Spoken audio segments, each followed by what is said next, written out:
massage things into look. There's pluses and negatives with all of it, but they're going to massage things to their liking. Now those literalists massage the word of God in the Bible to fit their need, instead of the other way around. And Democrats do it, Republicans do it, conservatives do it. They all tend to want to, of late, massage the facts to fit their needs instead of looking at the facts as the facts are really the facts and then adjusting their belief set, their laws, and the way they operate. No. Hey, look, we got the unemployment numbers. We're going to go over those today. But the big thing is that we've got Republicans out there who are trying to say, well, maybe we should give in on the tax thing and raise taxes on people a little bit. Why?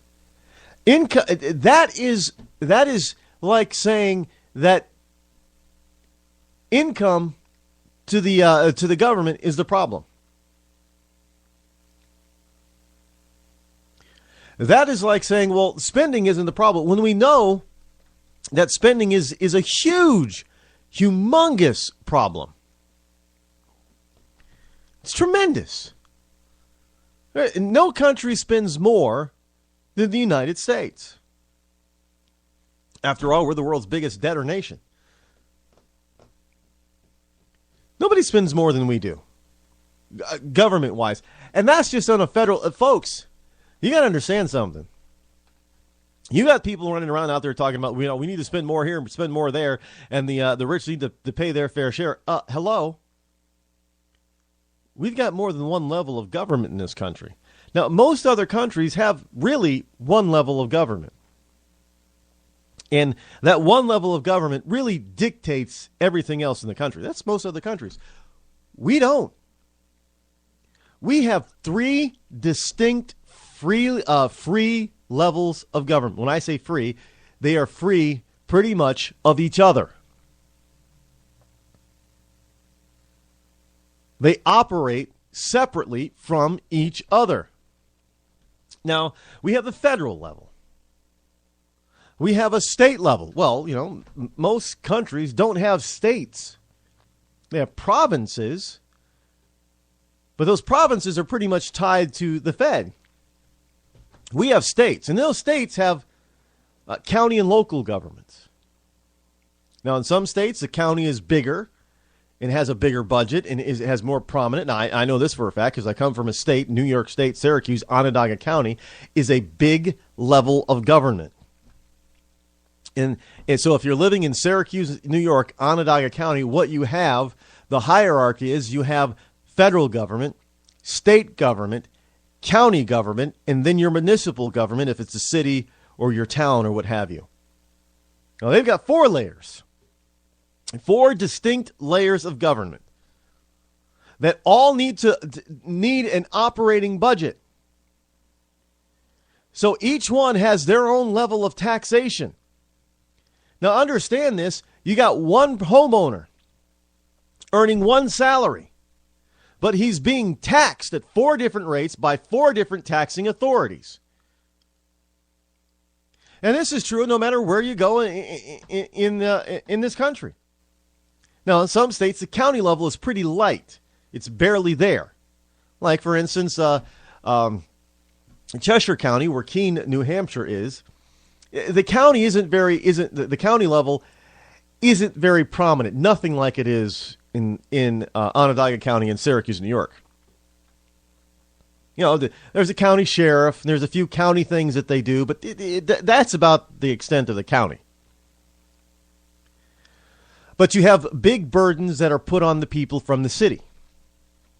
And then you have an additional burden that's put on the people from the state. And then you have an additional burden that's put on people by the Fed. Now, if you live in a high-tax state like Massachusetts or New York, that can hurt a lot. So again, those people earning $250,000 or more, they're not rich. Oh, yeah, they can afford to pay 40% of their income to the Fed. Because that's what they want to raise the rate up to. You can pay 40%. You can pay a little bit more. Well, wait, hold on. Well, yeah, I can pay, federal government 40%.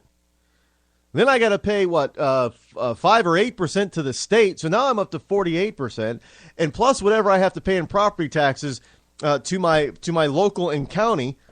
I'm over 50% in income taxes basically. How is that fair?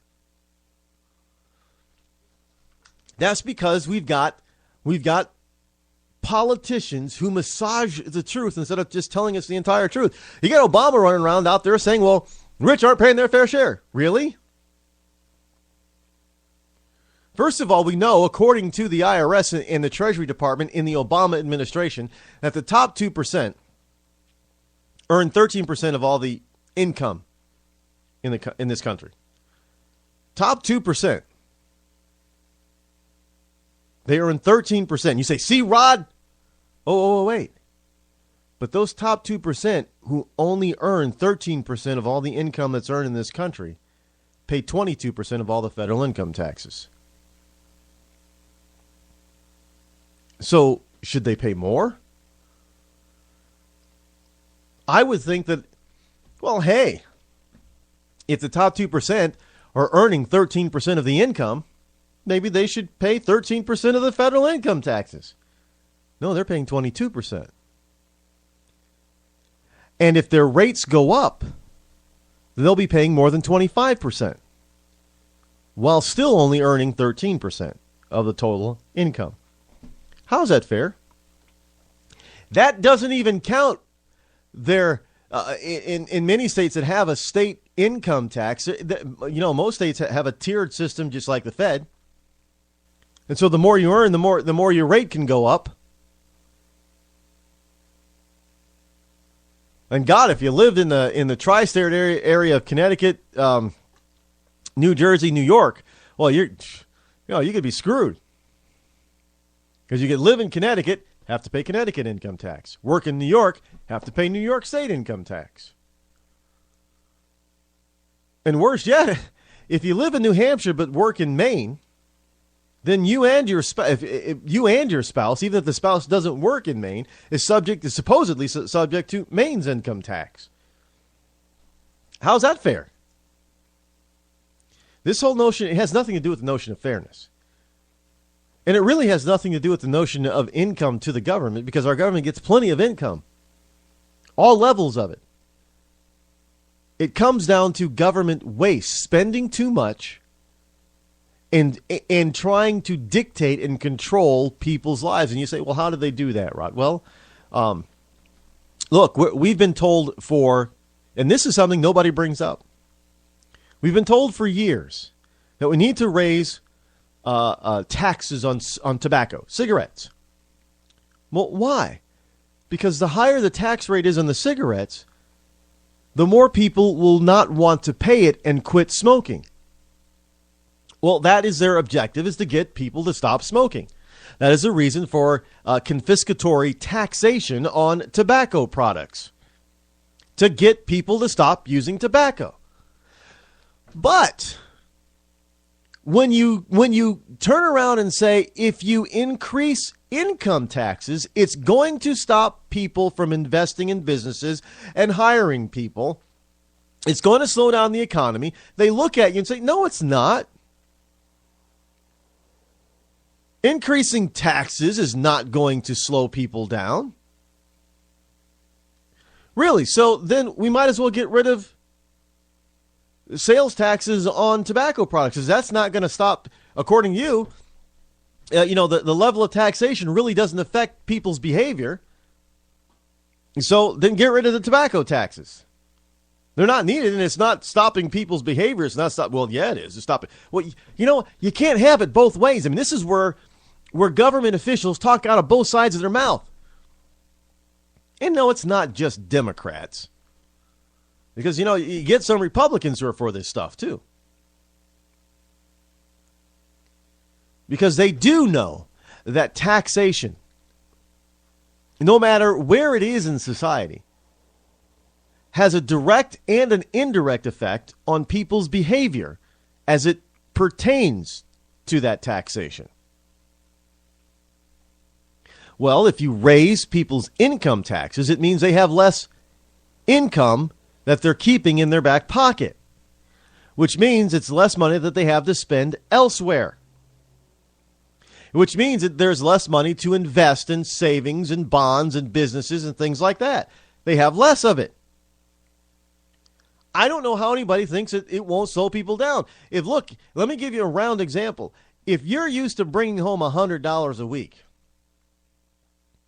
and allocating that $100 a week, that's what you're used to doing. You've built your lifestyle around that. So let's say you get $100 a week and you spend $75 of it all over the place, helping grow your local economy, and then you take $25 and you invest it in places that develop and help new businesses.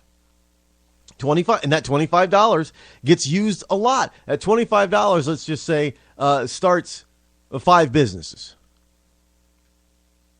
You say $25 a week starts 5 businesses. Well, now you increase the tax rate. So now you're only bringing $95 home. Well, something has to be cut back. Well, you figure, I've got fixed expenses, whether even they may or may not be fixed. I've got fixed expenses at $75. So I have to spend the $75. Okay, fine. So that means that taxation, the higher tax, is not affecting your bottom line of your lifestyle. You're still spending $75 a week. But wait, you're not making $100 now. You're making $95. So you cannot invest $25 now. You can only invest $20. But $25 started 5 businesses. Well, you just lost $5. So now you're only helping to start 4 businesses. But Rod, the government comes in and helps. No. If they don't start, government has to pay their own staff. You think that $5 is coming back into they're taking it out and then bringing it the entire $5 back? No. Government has to, take their cut. They got to take $1 at the federal level. They got to take $1 at the state level. They got to take $1 at the county level. They got to take $1 at the local or municipal or city level. That's $4. This is how it really works, too, folks. That means there's $1 left. So you're saying the government's going to help start businesses, but now instead of one taxpayer, one investor starting one business, it's going to take 5. That slows down the economy.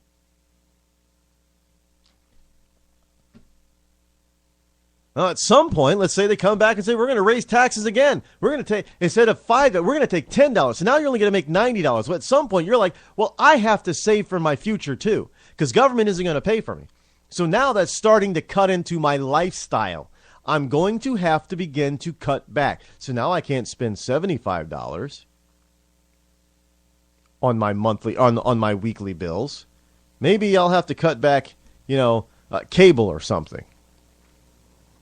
So now I'm only spending $70. And that's how it keeps going, folks.